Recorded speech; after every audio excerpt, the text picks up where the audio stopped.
इज्जत बाप प्रिंसिपल साहब, मुअज्जज साहिबा इकराम, मेहमान और प्यारे बच्चों, थोड़ा सा खामोशी बरतें। कुछ देर प्रोग्राम और चलेगा, फिर सदरे इजलास के ऐलान के बाद, उनकी इजाजत के बाद प्रोग्राम खत्म कर दिया जाएगा। थोड़ा सा नीचे करो।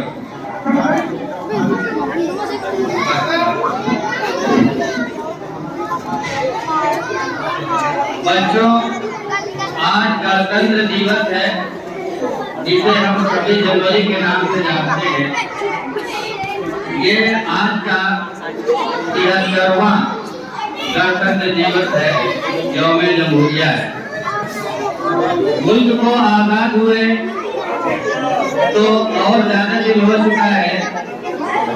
1947 15 अगस्त को मुल्क आजाद हुआ था, लेकिन इस दस्तूर को बनाने में, इस कानून को बनाने में, जिसको हम अपने ऊपर नाफिज करें, सामने वाले के ऊपर नाफिज करें, हिंदुस्तान के हर मोर्चे में, हिंदुस्तान के हर शोबे में जिसको नाफिज करने के लिए बड़ी काविशें, बड़ी जद्दोजहद की गई और लगभग 3 साल के तवील मुद्दत के बाद इस संविधान को एक शक्ल दी गई, एक रूप दिया गया और 26 नवंबर 1949 को ये संविधान बनकर तैयार हुआ। लेकिन 1935 से कांग्रेस ने ऑफिशियली ये ऐलान कर दिया था कि अब हम पूर्ण रूप से कुल्ली तौर पर आजाद है और स्वाधीनता दिवस के नाम से वो 26 जनवरी को मनाते थे। इसलिए फैसला ये हुआ कि 26 जनवरी 1950 को ये आइन नाफिज किया गया। इसका अगर आप प्रियम्बल देखें तो ये शुरू होता है we the people of India, हम भारत के लोग। अपने आप में ये खुद मुकम्मल बयान कर रहा है, मुकम्मल बात कर रहा है, एक मैसेज दे रहा है। जब बात हम की आती है तो यहाँ पर कोई फिरका नहीं होता, यहाँ पे कोई धर्म नहीं होता, यहाँ पे कोई समुदाय नहीं होता, यहाँ पे कोई जाति नहीं होती। कश्मीर से लेकर कन्याकुमारी तक लगभग 3000 किलोमीटर का जो मसाफत है, जो दूरी है, और गुजरात से लेकर नागालैंड ये भी लगभग 3000 किलोमीटर की जो दूरी है, वहाँ का हर जगह का बाशिंदा हम में शामिल है, हम में आता है। चाहे वो हिंदू हो, मुस्लिम हो, सिख हो, ईसाई हो, जैन हो, क्रिश्चियन हो, बौद्ध हो, पारसी हो या फिर नास्तिक ही क्यों न हो, सबको एक कानून के तहत बांधा गया है और ये बताया गया है कि आप अमीर हैं, गरीब हैं, दबे कुचले कुछ भी हैं, लेकिन कानून सबके साथ एक ही सलूक करता है। और हमारे जो 6 मौलिक अधिकार हैं, जिसे हम फंडामेंटल राइट्स कहते हैं, उसमें ये पहले नंबर पर आता है समानता का अधिकार। आपको पता है 6 फंडामेंटल राइट्स हैं, बुनियादी हुकूक हमारे 6 हैं, जिसमें पहले नंबर पर आता है समानता का अधिकार। यानी मुल्क के हर बाशिंदे, हर शहरी को समानता का अधिकार है। न तो वो नस्ल के नाम पर, न तो वो रंग के नाम पर, न तो वो मज़हब के नाम पर, न तो वो इलाके के नाम पर, और न ही किसी और नाम पर वो फौकियत नहीं रखता किसी और से। इसका अधिकार हम संविधान ने हमको दिया है। यह आर्टिकल 14 से शुरू होकर के आर्टिकल 32 तक चलता है। इसमें समानता का अधिकार है।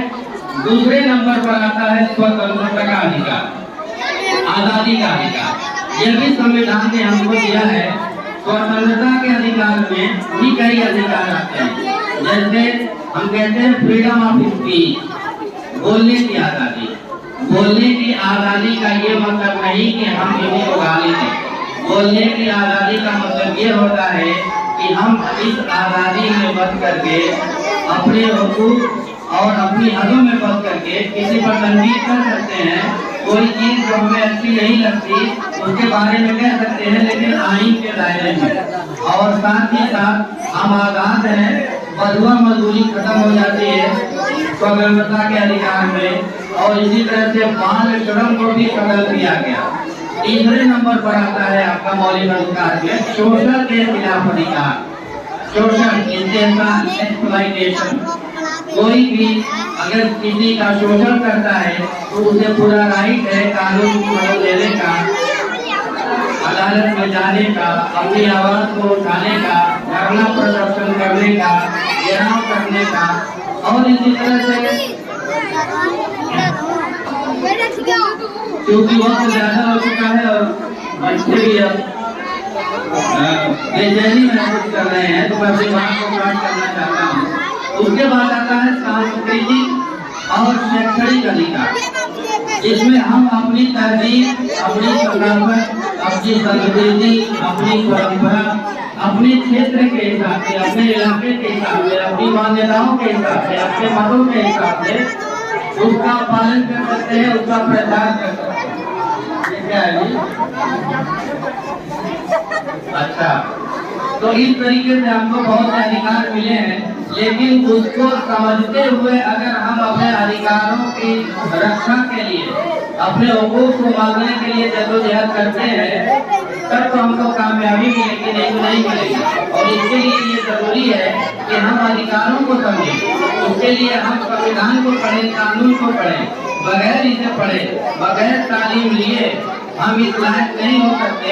हमारे साथ जो भी जाति होती है उसको अगर हम कानूनी एतबार से हासिल करना चाहते हैं, उसके खिलाफ लड़ना चाहते हैं, तो सबसे पहले जरूरी यह है कि हम कानून को समझें, संविधान को समझें। आपको पता है जो ओरिजिनल संविधान लिखा गया वो 13 किलो का है। समझ में आई बात? 13 किलो का है ओरिजिनल संविधान। संविधान के बारे में मैं आपको घंटों बता सकता हूँ, मगर बताना मकसद नहीं है। मकसद ये है कि आप खुद जाने, अपने अधिकारों की हिफाजत करें। इसी के साथ क्योंकि बहुत बेचैनी बढ़ गई है लोगों में, तो अपनी बात करता हूँ।